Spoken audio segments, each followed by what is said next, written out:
Right now, I'll be playing. With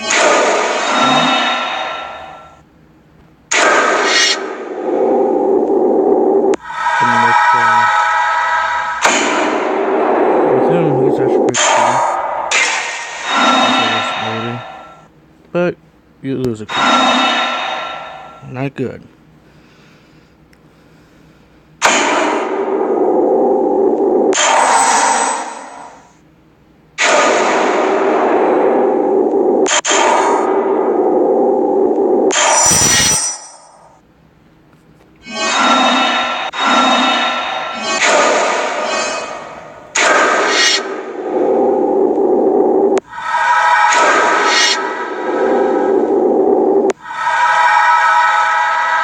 Let's drop another one.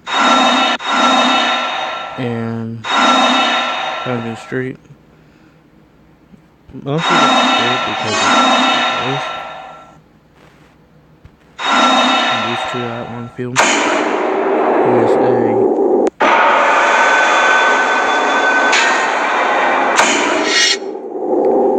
I can sacrifice him.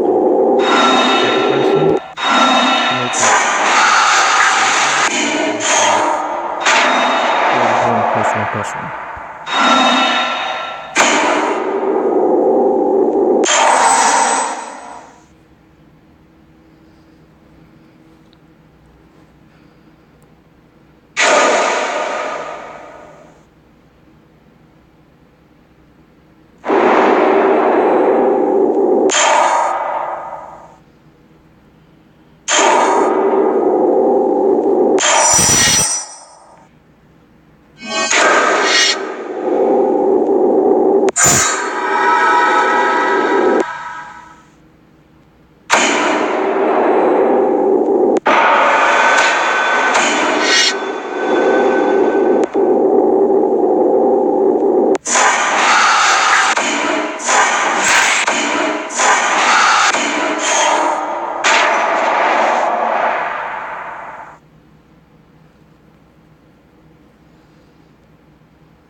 It can't be blocked. It's the creature or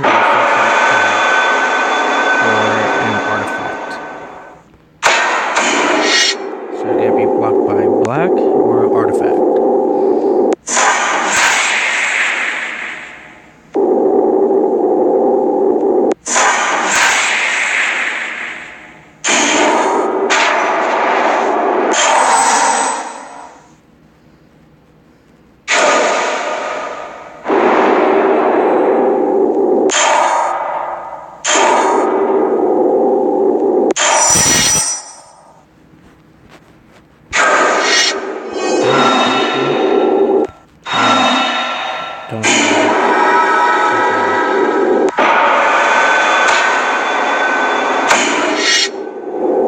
Swinging for 7.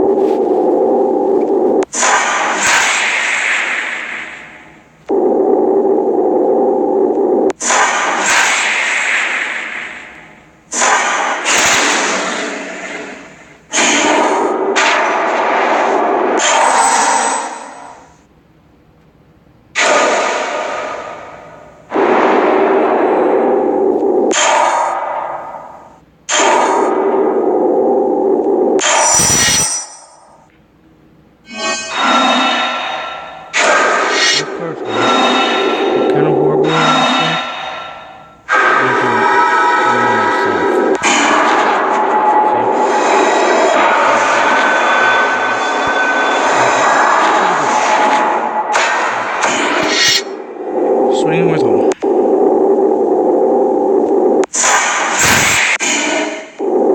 And that was game.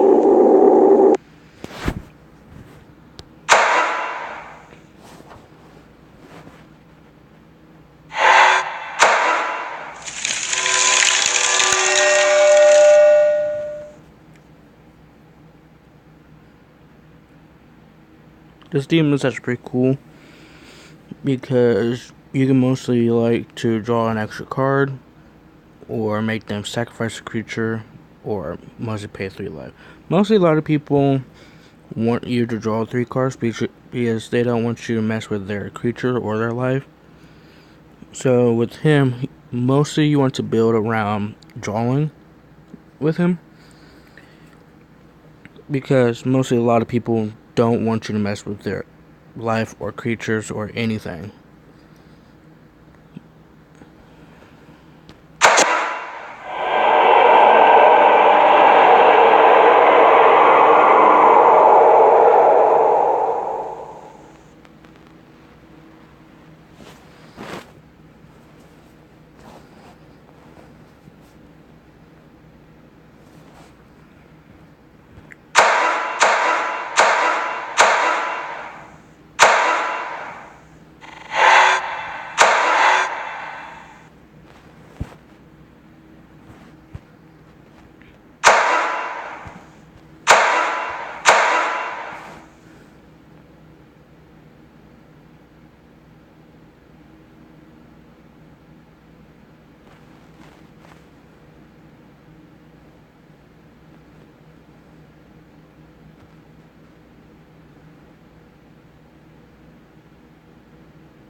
Sorry about that, people. Apparently my thing was messing up, but oh well.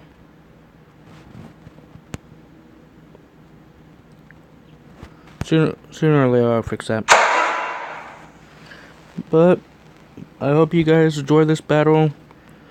Next we'll be facing. Oh no, never mind.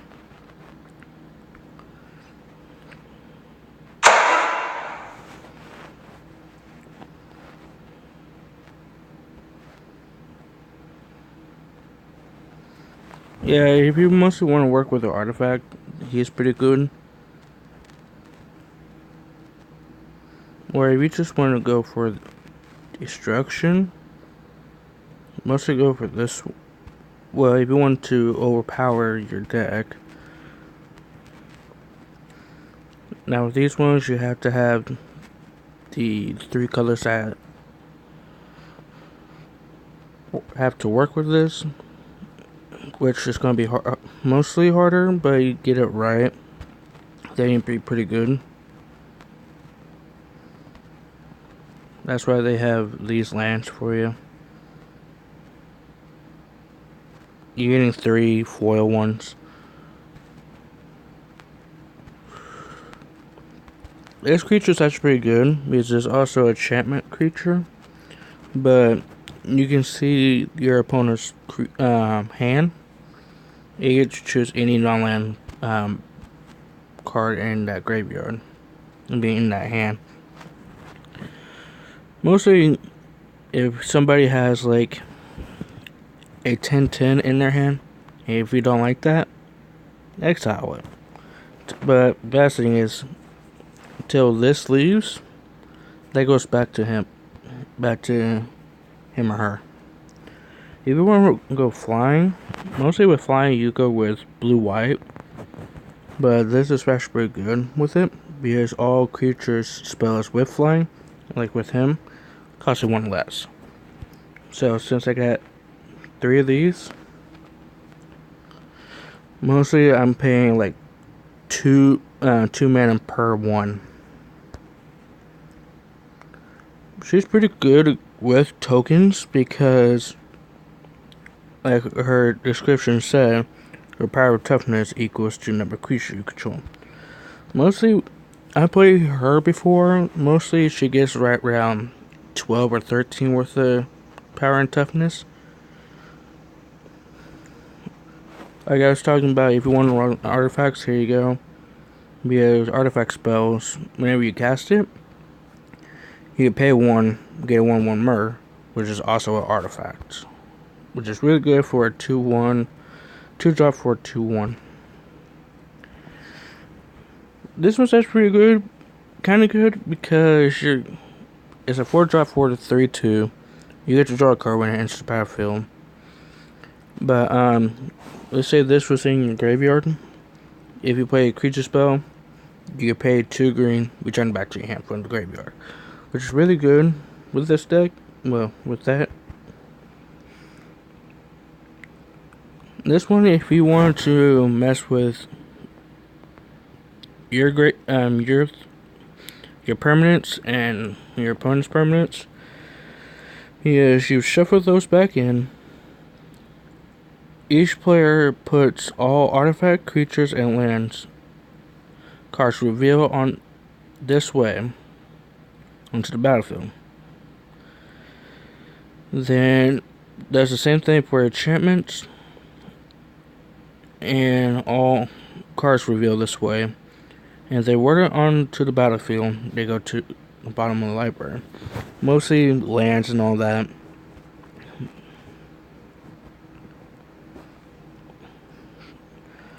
If you want to run vampires, that's why I have Children of the Night. She's pretty good because of her ability. 2 black for 2/2. Whenever this or another vampire dies, you pay 1 black. If you do, target player lose 2.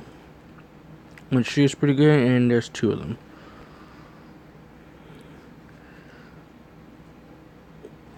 With him, mostly I work with some combos on him. Well, saw him before. He's actually pretty good if you mostly want to mill yourself or drawing a lot of cards. If you mostly make him indestructible or hexproof or anything like that, then you're mostly good because mostly nobody can stop him. With him, he mostly wants you to have a lot of artifacts onto the field. That's why he's good with her. Because you're pooping out freaking Myrs,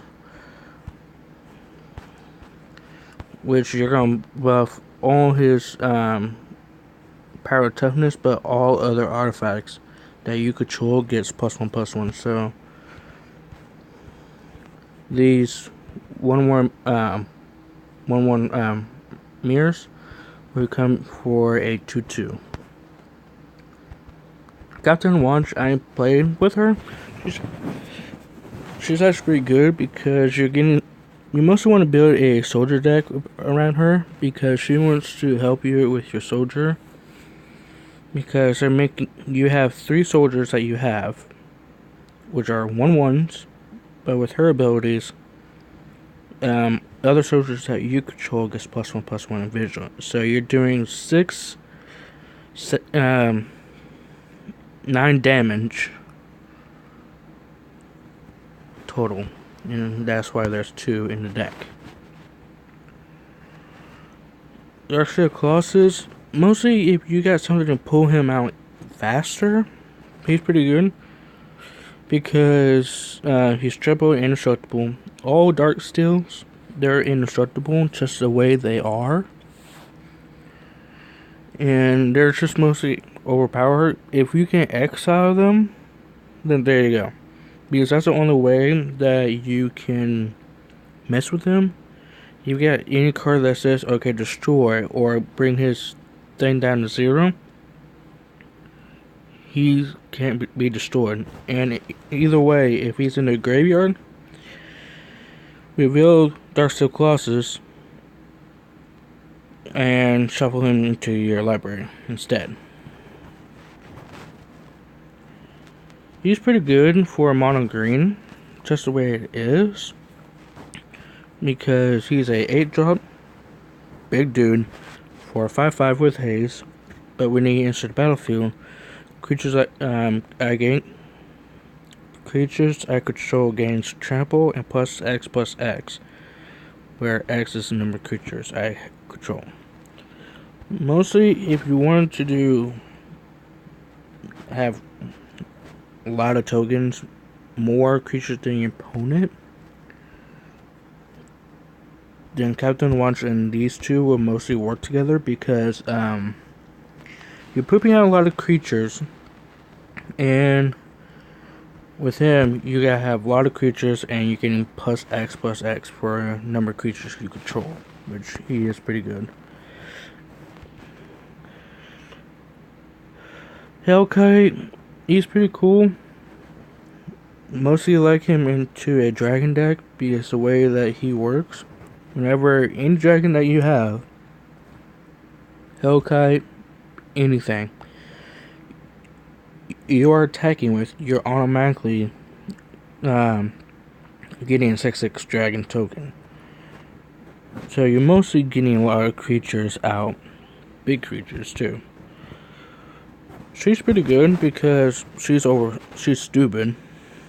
I'm sorry, but she is playing against it, but really good playing with it because every upkeep you get your creature back, which that's amazing. But playing against it, mostly you want to build around make your opponent sacrifice. If they keep on playing the creature, then there you go. She is the one for you. Because, like her bottom one says, at the beginning of each opponent upkeep, any upkeep, they have to sacrifice a creature. You don't have to. You're off the hook.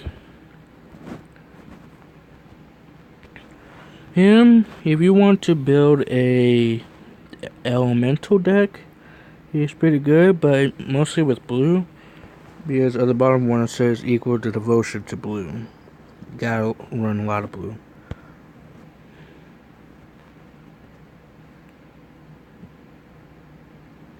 But all elementals I control gets +1/+1. And it's pro red, which that's good. Him, if you want to run life gain, he's the one for you. Because he's vigilance and lifelink.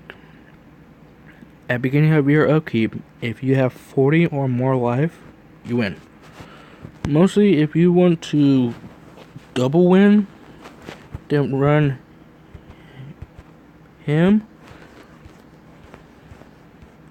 and him, because you could draw yourself, but you can also heal yourself. That's right, those two, if you work that out, those two are perfect for you.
hope you guys have a nice day.